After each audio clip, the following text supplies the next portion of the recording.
My name is Richard, and I have spent my entire life working hard to provide for my family. I built my own small construction business from the ground up, and although I never became a rich man, I was always proud of the fact that my wife and children never lacked anything.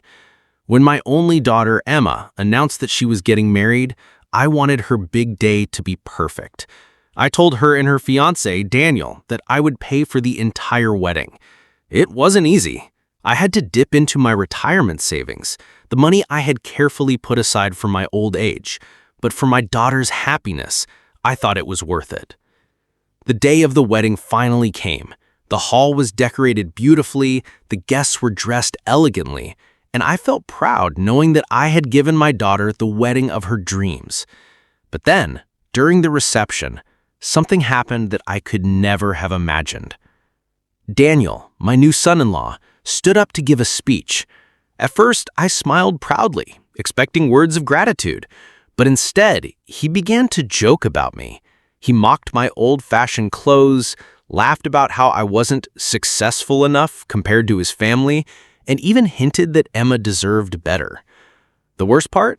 He said all this in front of nearly 300 guests. People laughed awkwardly while I sat there humiliated. Still, I didn't react. I just smiled. But deep inside, my heart was breaking.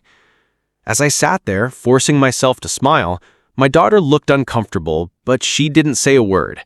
Perhaps she was too shocked, or maybe she didn't want to ruin her own wedding day.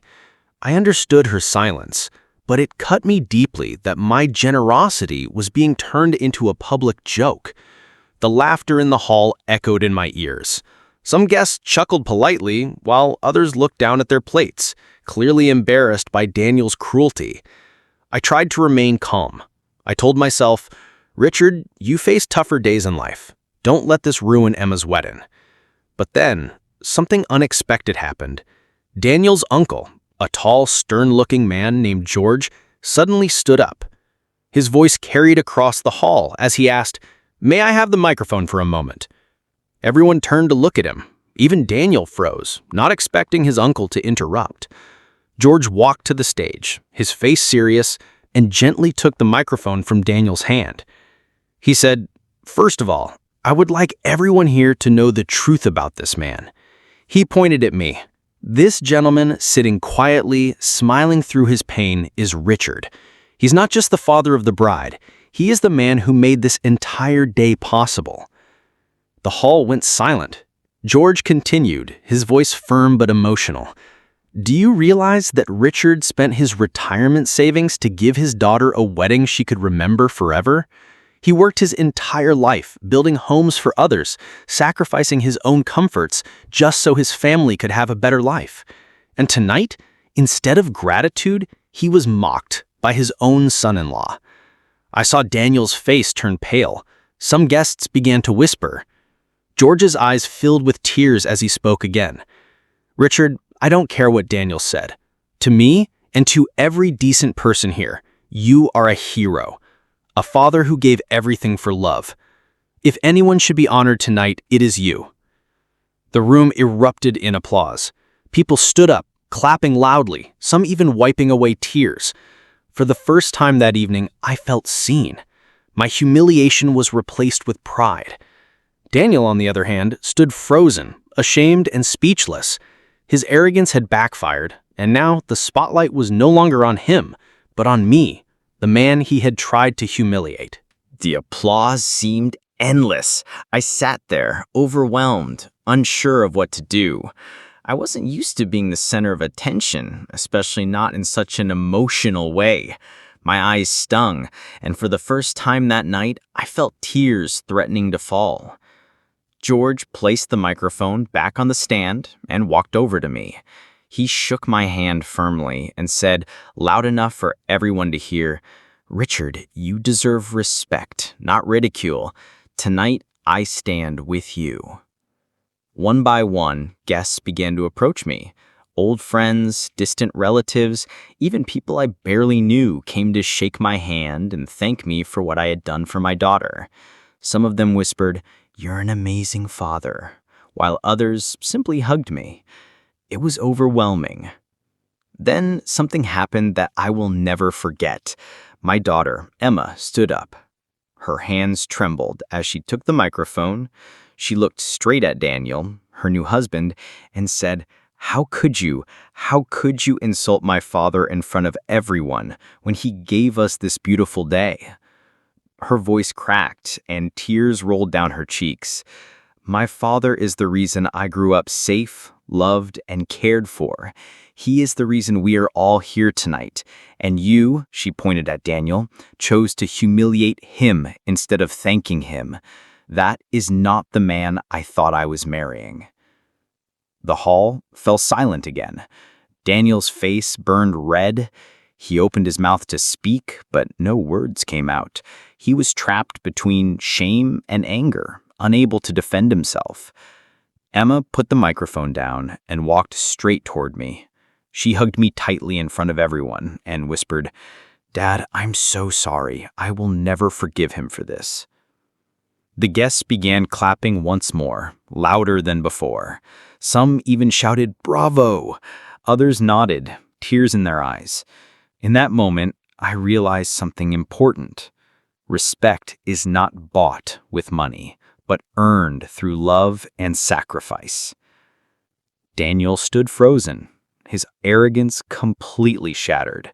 His own family avoided eye contact with him, ashamed of his behavior. The rest of the night, he remained quiet, while people continued to come to me offering gratitude and admiration. For the first time in years, I didn't feel like just an old man. I felt like a father who had done something right, a man whose love had been recognized. After Emma's words, the atmosphere of the wedding shifted completely. What was supposed to be a night of celebration had turned into a lesson about respect and gratitude. The music played softly in the background, but everyone's attention was still on me. I sat quietly, trying to gather my thoughts, while Daniel's family looked more and more uncomfortable. His mother avoided eye contact, his father sipped nervously on his drink, and even his cousins whispered among themselves. It was clear, they were embarrassed, not by me, but by Daniel's cruelty. At one point, George, the uncle who had defended me, returned to the microphone. "I think we should all raise a toast," he said, holding up his glass. "Not to the couple, not this time, but to Richard, for his sacrifices, his kindness, and his strength." The entire hall raised their glasses. "To Richard!" they shouted. The sound echoed through the room, and my chest tightened with emotion. I had never in my life imagined such a moment. Daniel shifted uncomfortably in his seat. He tried to force a smile, but it was clear the respect of the guests had slipped through his fingers. No amount of charm could undo the damage he had caused.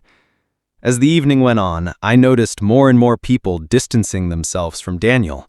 Some of his friends even walked over to me and whispered, "We're sorry for what he said. He went too far." I simply nodded. I didn't want to embarrass him further. He had done enough damage to himself. Meanwhile, Emma refused to sit beside him. She spent most of the evening at my side, holding my hand, introducing me proudly to her friends and colleagues. "This is my father, the strongest man I know." For the first time in years, I felt important, valued. Not just a man growing old, but a father whose love had shaped lives. But inside, I was conflicted. Part of me was proud, but another part was deeply worried.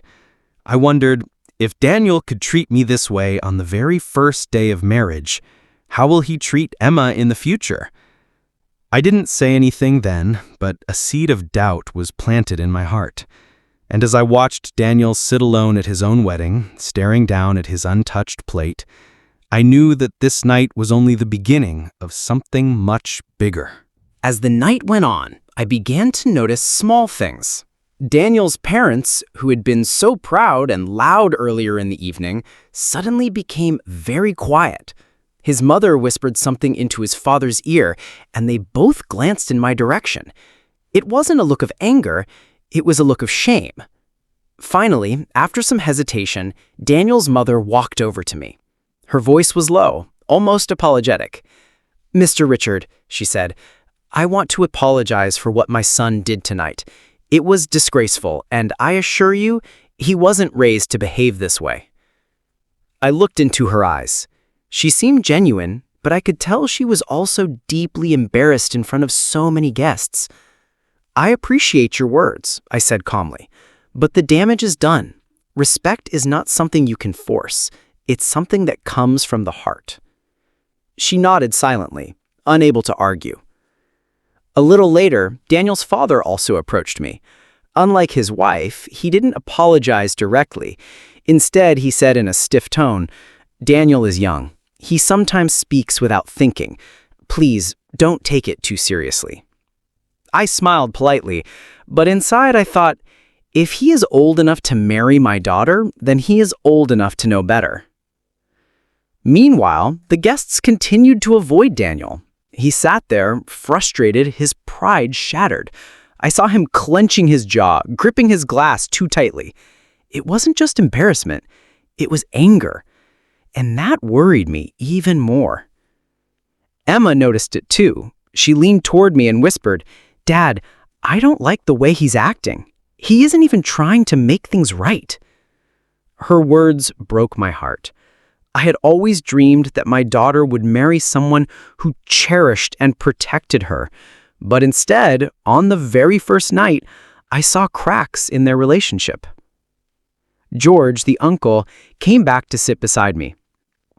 "Richard," he said softly, "don't let this spoil your spirit. You did what any loving father would do. Tonight, everyone here saw the truth. Your daughter knows the truth. And Daniel, well, sometimes it takes a man losing respect to finally realize what matters." I nodded, but deep down, I wasn't so sure Daniel would ever realize it. Pride is a dangerous thing. As the wedding drew to a close, I could feel the weight of the evening pressing down on me. People still came to shake my hand, still praised me, but my thoughts were already on the future. My daughter was stepping into a marriage that had already begun with disrespect. And I wondered, would this be the last time Daniel tried to humiliate me? Or was it just the beginning of something darker? After the wedding, I returned home exhausted, but sleep refused to come. The images of Daniel mocking me replayed again and again in my mind. I tried to convince myself that maybe it was just a bad joke gone too far. Maybe he had been nervous. Maybe the pressure of the wedding had gotten to him. But in my heart, I knew better. The very next day, Emma and Daniel came to visit. Emma looked tired, her eyes red as if she had cried all night. Daniel, on the other hand, walked in with the same smug expression he had worn at the wedding, except this time without an audience. "Richard," he said casually, as if nothing had happened, "thanks again for paying for everything. You really saved us a lot of money."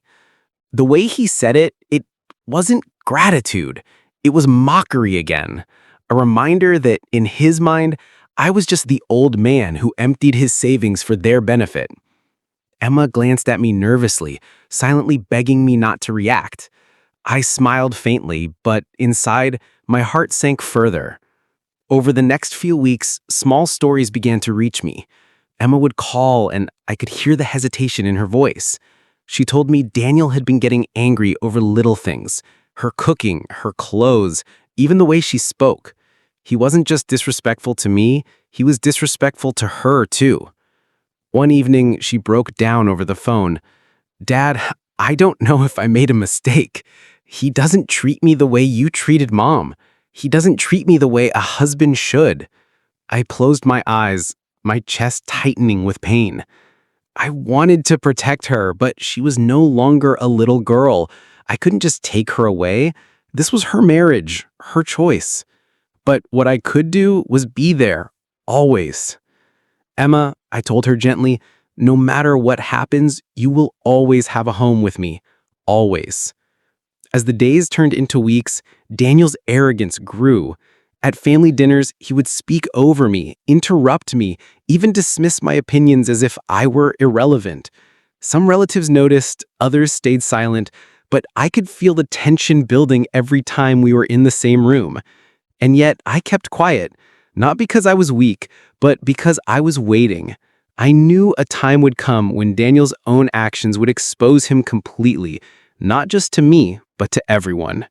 And when that day came, I promised myself I would not remain silent anymore. A few months later, our family gathered for my wife's birthday. It was supposed to be a warm evening filled with laughter, food, and memories.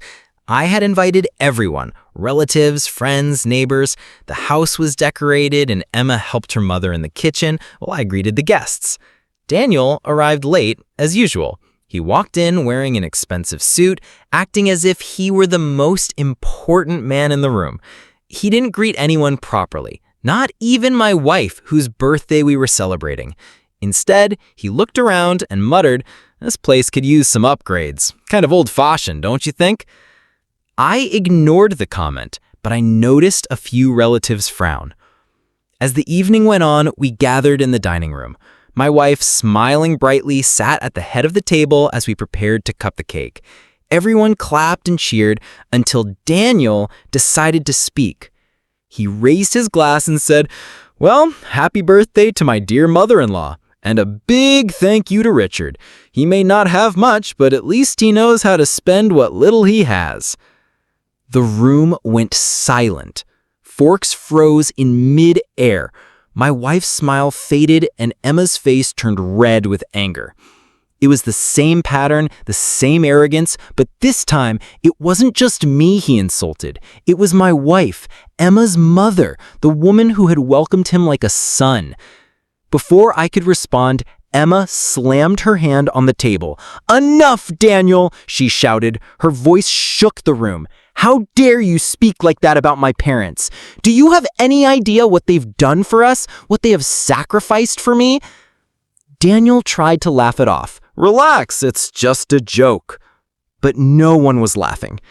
This time, it wasn't George, the uncle, who stood up. It was my wife. She looked Daniel straight in the eyes and said, "Young man, you are no longer welcome in my home if you cannot respect us. A man who mocks his own wife's parents has no honor." The guests began murmuring in agreement. Some even clapped. Daniel's face turned red with embarrassment, but he still tried to speak. "You people are too sensitive." That was when George once again stood up. "No, Daniel, respect is not sensitivity. Respect is the foundation of every family, and you, unfortunately, seem to lack it entirely." The room erupted in voices, some scolding Daniel, others comforting Emma. And as I sat there, watching the chaos unfold, I realized the truth. Daniel's arrogance would destroy him, not me. All I had to do was wait, and the world would see him for who he truly was. After that night, things began to change quickly. Word of Daniel's behavior spread through the family like wildfire. Relatives who once smiled politely at him now avoided inviting him anywhere. Neighbors whispered when he walked by, and even at community gatherings, people kept their distance. Emma told me that Daniel had started facing problems at work as well. His arrogance wasn't limited to the family. He spoke down to his colleagues, mocked his boss, and treated clients like they were beneath him. For a while, his charm and education had protected him, but arrogance always has an expiration date. One evening, Emma came to my house alone. She looked exhausted, her shoulders heavy with worry. She sat down at the kitchen table and whispered, "Dad, Daniel lost his job today." I wasn't surprised. "What happened?" I asked gently. She sighed. "He insulted one of his senior managers during a meeting. He thought people would laugh, but no one did. They fired him on the spot." I sat in silence, my heart torn. On one hand, I wanted to say he brought this on himself, but on the other, I worried about what this meant for Emma's future. Over the next few weeks, things got worse. Without his job, Daniel became more bitter. Instead of apologizing or trying to change, he blamed everyone else, his colleagues, his parents, even Emma. He spent his days complaining, sulking, and finding excuses. One night, Emma called me in tears. Dad, he yelled at me because dinner was late. He said I was useless. Her voice cracked with pain. I don't know how much more of this I can take. My hands clenched into fists, but I forced myself to stay calm. Emma, listen to me. A marriage without respect is not a marriage. It's a prison. You deserve better. Your mother and I will always support you no matter what choice you make. That night, as I lay in bed, I realized that Daniel was collapsing under the weight of his own arrogance. He had mocked me, mocked my wife, disrespected my daughter, and even destroyed his own career. Slowly, piece by piece, he was losing everything. And yet the most painful part was watching my daughter suffer through it all. I knew then a time was coming when Emma would have to make a choice. And when she did, I would be right there beside her, ready to catch her when she finally decided to let go. Weeks turned into months, and Emma's voice over the phone began to change. At first, it was always filled with fear and hesitation, but slowly I noticed a new tone, a quiet strength, a determination she hadn't shown before. One evening, she came to visit me without Daniel. She sat across from me at the dining table, her hands wrapped around a cup of tea. "Dad," she said softly, "I've been thinking a lot. I don't think I can live like this anymore." I looked at her carefully, choosing my words. "Emma, this is your life. Only you can decide when enough is enough. But remember, you are not alone." She nodded, tears filling her eyes. "I used to think love meant staying no matter what. But now I see love without respect isn't love at all." Her words filled me with both pride and sadness. Pride because my daughter was beginning to see her own worth. Sadness because she had to suffer so much to realize it. The turning point came at a family gathering a few weeks later. Daniel had insisted on attending, despite his growing unpopularity. People no longer respected him, but he couldn't stay away. His pride wouldn't allow it. During dinner, one of Emma's cousins announced that he had just been promoted at work. Everyone congratulated him warmly. But Daniel, instead of joining in, smirked and said, "Well, not everyone can be lucky. Some people get promotions, others just get handouts from their in-laws." The words cut through the air like a knife. All eyes turned to him. Even his own parents looked horrified. Emma stood up, her face flushed with anger. "Enough, Daniel," she shouted. Her voice rang with authority this time, not fear. "You've done nothing but humiliate and disrespect the people who welcomed you into this family.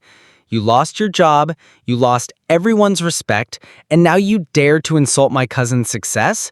I will not let you drag me down with you anymore." The room fell silent. No one moved. Daniel stared at her stunned.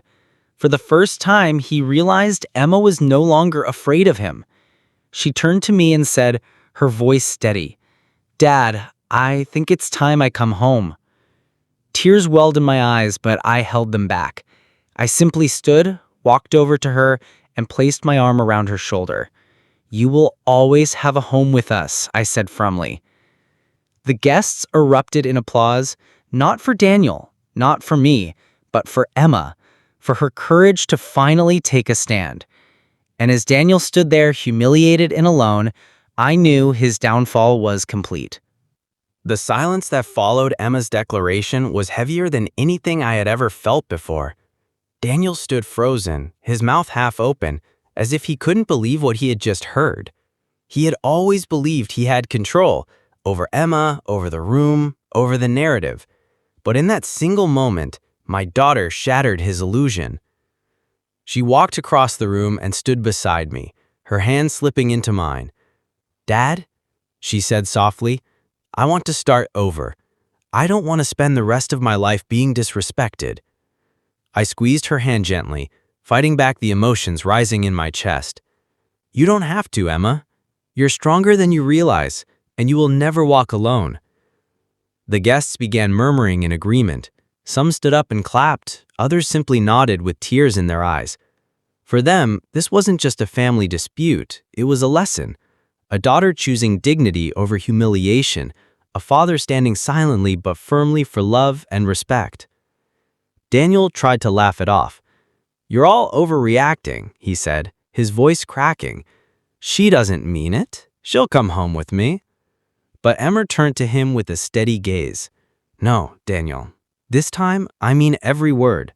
I deserve a husband who values me, who respects my family, and until you can learn what true respect means, you will never have me." His face turned pale. He looked around the room hoping for support, but all he found were cold stares and shaking heads.